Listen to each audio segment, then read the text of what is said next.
is Naomi Kolstein. I'm president of Kolstein Talent Agency, also called KTA, and we have offices in New York and in California. In New York, we work in all areas, including theater, film, television, commercials, voiceovers, and some print, and industrials. The same in California. And this is Laura Packer, who works with me in the theater area. Yeah, basically any auditions that come in for theater, they come to me. I call them out to the actors, and it's just kind of act as a liaison between casting and the actors. And then when the actor is fabulous and books the job, then Naomi takes over and negotiates, and the actor doesn't have to worry about any of that, which is, I'm sure, quite a relief to some people. Yeah, I know. I'm speaking from an acting point of view. So I want to ask you, for people who are coming to New York, what would you say, what would be you were either looking for, or when is it time for an actor to get an agent? We look for actors that have great training, and we look at actors who are recommended to us by talent that we currently represent. Occasionally casting people recommend talent to us. And then we go to showcases and see recent grads or soon-to-be grads. Those are the three main ways that we look at talent. We also get mailings all the time, and if you're moving here from out of state, once you're settled into New York and have begun going to EPAs, auditions, perhaps getting comfortable with the scene here, then you might want to send out a mailing to agents.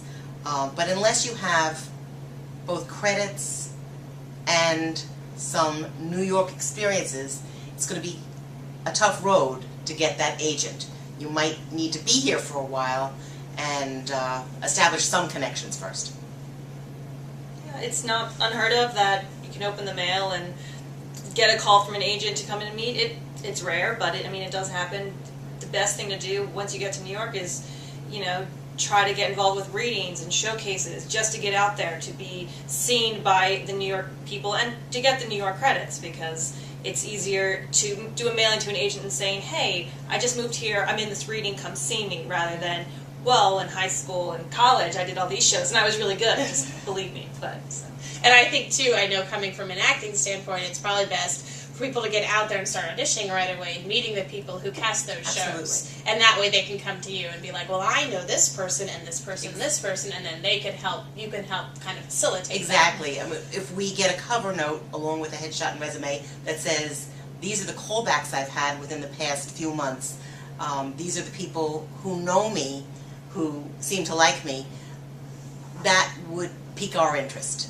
Though we do check. We do not, if someone says, oh, well, I've been called back this amount of times for this and this amount of times for that, if we see you and we think that you're good, we might make a call just to make sure, there's such a thing as embellishing yourself, but just know that we do our research as well. Okay, so my next question would be, from an acting standpoint, for an actor, whether or not they have an agent, perhaps maybe even when they're just starting out, besides going to auditions, what can actors do to promote themselves as actors, propel their career forward, whether it be maybe figuring out what type they are or doing showcases? What do you guys suggest? I think both of those things. I think it's really important for an actor to try to explore who they are, what their strengths are, and to be able to articulate those strengths.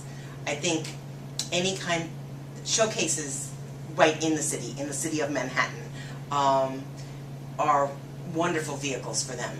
I think in the beginning it's truly worthwhile to take classes and to involve yourself in situations where you can meet casting people and read for them and read for agents. And there are lots of different vehicles for that. When you do have a meeting or go to any of these events, it's critical that your headshot be a likeness of yourself, closely resembling the way you look at that moment, and that your resume be clean and well constructed, without excess frivolous material on it. Okay, so tell us some things that an actor can do to prepare themselves to go in for that initial interview with an agent. Okay, it's very helpful to us if an actor comes in with a list of recent auditions he's gone to, perhaps EPAs he or she has gone to, a list of casting directors who he's met, perhaps a list of directors, choreographers, artistic directors, theaters, so that he can easily reference this material in a conversation. And it does help us.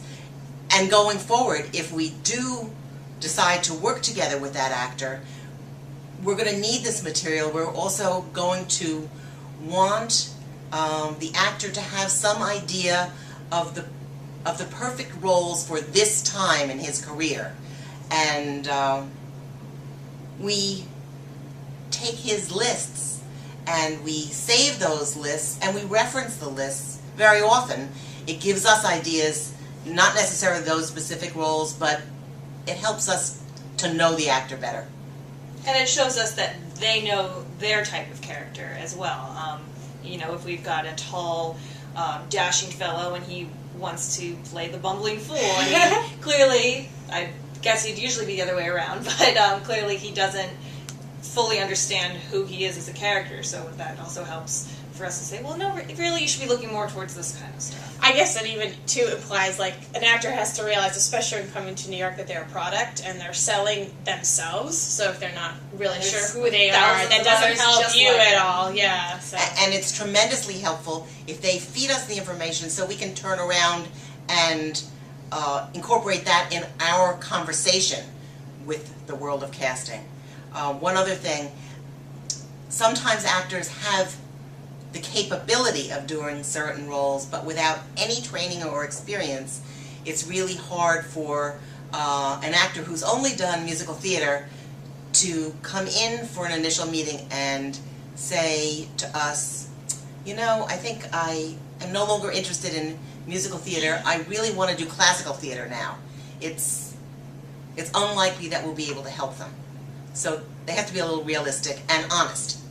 Also, on that rare but sometimes happens occurrence of getting called in, it's always good to make sure that you are prepared. You don't want to, not only to our agency, but to any agency, you don't want to come in without a headshot or without having just your polished monologue. And even though, especially, we want to keep it in a casual setting, we want you to feel comfortable, we also want you to do the best job that you can. So, if you don't feel like you're at that point yet, there's no shame in calling and saying, listen, can I reschedule? Is there any chance, you could see me a week from now. I just got a new monologue. I want to work on it, but I want to make sure it's great for you guys. And any agent will tell you they would much more appreciate you rescheduling than having you come in and be ill-prepared. Well, thank you both for helping us out today. And thank you for watching. If you want more information on Kolstein Talent Agency, go to KolsteinTalent.com.